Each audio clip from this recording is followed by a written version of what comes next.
بسم اللہ الرحمن الرحیم۔ السلام علیکم۔ Centre of peace wisdom and faith کی طرف سے آپ کا اپنا میر محمد۔ ناظرین و سامعین، آج ہمارا موضوع گفتگو ہے اس اعتراض کا تحقیقی و تنقیدی جائزہ جو اعتراض سیدنا حضرت عمر فاروق رضی اللہ عنہ کی سیرت پہ کیا جاتا ہے۔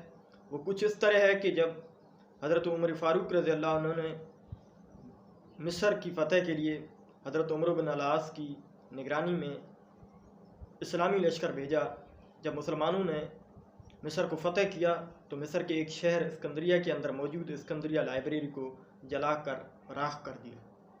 سب سے پہلے ہم اس کا تاریخی پس منظر دیکھتے ہیں۔ پہلی بات یہ ہے کہ انسائکلوپیڈیا بریٹینیکا کے اندر لکھا ہوا ہے کہ اسکندریہ کی لائبریری سب سے پہلے پٹولمی II نے بنائی تھی، جو سکندر اعظم کے بعد پیدا ہوا تھا۔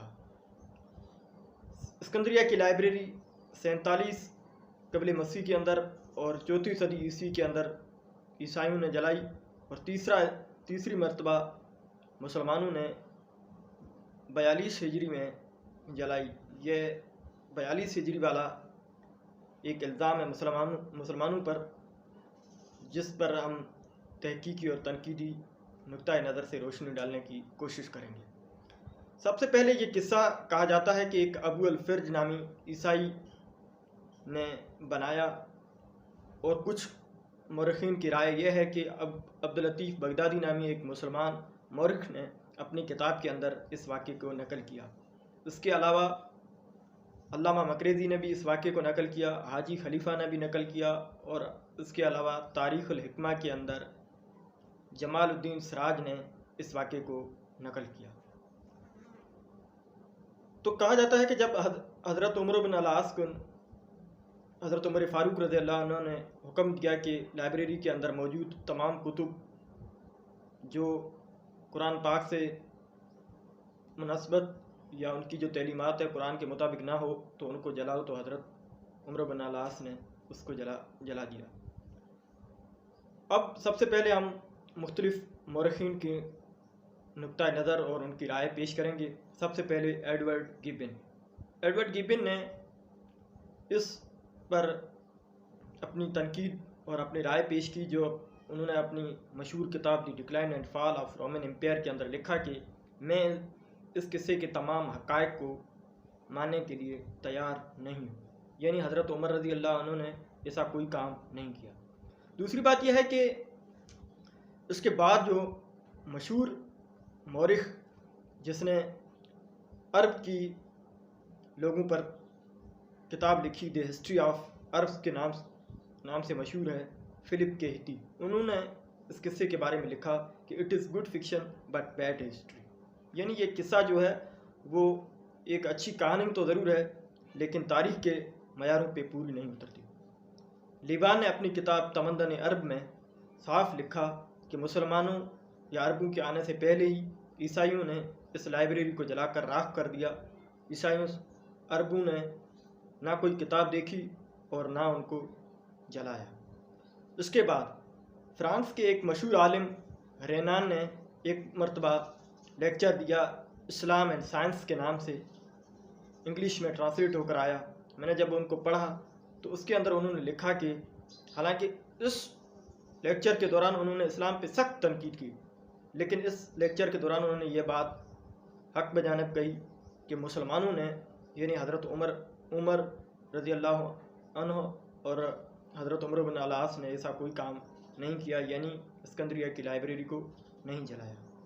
ولیم ڈریپر نے ایک کتاب لکھی، the history of conflict between religion and science, مارکا مذہب و سائنس کے نام سے مشہور ہوئی، اردو میں ترجمہ ہو کر شائع ہوئی۔ اس کے اندر بھی انہوں نے لکھا کہ جولیس سیزر نے اس اسکندریہ کی لائبریری کو جلایا جو مسلمانوں سے پہلے آیا تھا، اور 2 مرتبہ اسکندریہ کی لائبریری کو جلایا گیا، اور دونوں واقعات مسلمانوں کے آنے سے پہلے رونما ہوئے۔ اس کے علاوہ بٹلر نے اس پر مورخانہ تنقید کی اور کہا کہ مسلمانوں نے ایسا کام کوئی بھی نہیں کیا۔ اس کے علاوہ جو ہے رینان، بٹلر اور فرانسیس انسائکلوپیڈیا کے اندر بھی یہ بات لکھی ہوئی ہے کہ عیسائیوں نے اس لائبریری کو جلایا، مسلمانوں نے ایسا کوئی کام نہیں کیا۔ اس کے علاوہ کریل نے جو ہے تنقید کی اور کہا کہ مسلمانوں نے ایسا کوئی کام نہیں کیا اور یہ کام عیسائیوں نے کیا۔ اب ہم اگر دیکھیں تو بر صغیر کے اندر جس بندے نے اس واقعے کو مورخانہ نقطہ نظر سے دیکھا اور بڑی علمی اور تحقیقی حوالہ جات سے اس جھوٹے قصے کی اور پروپیگنڈا کی جو ہے پیچھے جو بھی ہاتھ تھا ان کو ظاہر کیا، وہ تھے علامہ شبلی نعمانی۔ علامہ شبلی نعمانی نے ایک مضمون لکھا، مضمون کتب اسکندریہ کے نام سے، جو اردو میں شائع ہوا، 1 صدی پہلے لکھا گیا تھا۔ ان میں انہوں نے مختلف حوالہ جات سے اس بات کی تردید کی کہ حضرت عمر نے اس لائبریری کو نہیں جلایا، بلکہ اس کے جلانے والے عیسائی ہیں، اور یہ عیسائی حضرت عمر سے پہلے آئے اور اس لائبریری کو جلا کر راکھ کر دیا۔ ولیم ایل لینگر کی ایک کتاب ہے جو اردو میں 3 جلدوں میں شائع ہوئی، انسائکلوپیڈیا تاریخ عالم کے نام سے۔ اس کے اندر جب انہوں نے مصر کی فتح کا تذکرہ کیا تو اس کے اندر انہوں نے لکھا کہ حضرت عمر بن العاص نے جب مصر کو فتح کیا تب لوگوں کو آزادی دی۔ اب دیکھیں، جب حضرت عمر بن العاص نے مصر فتح کرنے کے بعد لوگوں کو آزادی دی، ان پر کوئی جو ہے ظلم و ستم نہیں کیا، تو وہ ایک لائبریری کو خام خواہ کیسے جلا سکتے ہیں؟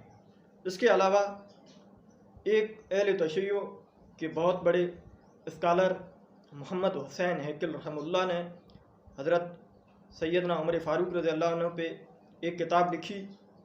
اس میں بھی انہوں نے بڑی تحقیقی حوالہ جات سے اس بات کی تردید کی کہ حضرت عمر رضی اللہ عنہ نے ایسا کام نہیں کیا۔ اور اس کے علاوہ حسن بن ابراہیم ایک مصر کے بہت بڑے عالم تھے، انہوں نے حضرت عمر بن العاص کی سیرت پر اور تاریخ پر ایک کتاب لکھی جو بہت مشہور اور معروف ہوئی۔ بہت بڑے بڑے مستشرقین جیسے آرنولڈ جیسے، انہوں نے اس کام کو سراہا، اپریشیٹ کیا، تو اس کی یہ کتاب اردو میں شائع ہو کر آئی۔ میں نے بھی اس کا الحمدللہ ترجمہ اس کا جب مطالعہ کیا تو اس کے اندر بھی انہوں نے بہت بڑی علمی حوالہ جات سے اس بات کو ظاہر کر دیا کہ حضرت عمر بن العاص نے ایسا کام کوئی بھی نہیں کیا، بلکہ مسلمان کے آنے سے پہلے عیسائیوں نے اس لائبریری کو جلا کر راکھ کر دیا۔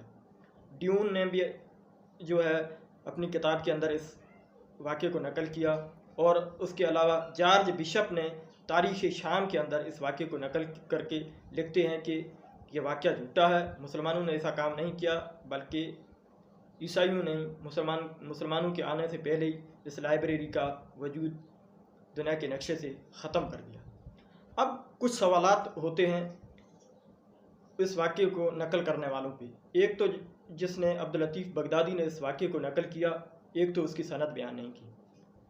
عرب کی جتنی بھی تاریخیں لکھی گئی ہو، چاہے وہ ابن اسیر ہو، چاہے امام ابن کثیر ہو، چاہے واقدی نے لکھی ہو، امام جزیری نے، جس نے بھی بڑے بڑے محدثین اور مورخین نے تاریخیں لکھی ہیں، انہوں نے سند کو بیان کیا ہے، جبکہ اس واقعے کی کوئی سند بھی نہیں ہے۔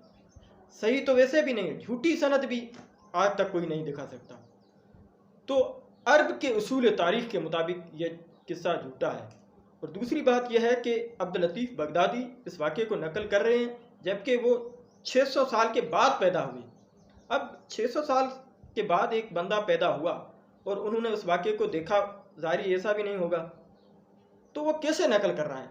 روایت بھی جو ہے سند بھی نہیں ہے، روایت کے اصولوں کے تحت بھی یہ جو ہے قصہ وہ جھوٹا نظر آ رہا ہے۔ اور تیسری بات یہ ہے کہ درائیت کے لحاظ سے بھی یہ بات جو ہے وہ ہمیں غیر معقول نظر آتی ہے، کیونکہ مسلمان بہت بڑے اہل علم تھے اور محبان علم تھے، انہوں نے علم کی اشاعت کے لیے بہت بڑا جو ہے کام کیا۔ اور اس واقعے کے اندر یہ بھی آتا ہے کہ جو ہے لکھا گیا کہ جب مسلمانوں نے جلایا تو کہتے ہیں کہ یہ وہی لائبریری تھی جس کو مسلمانوں نے جلایا،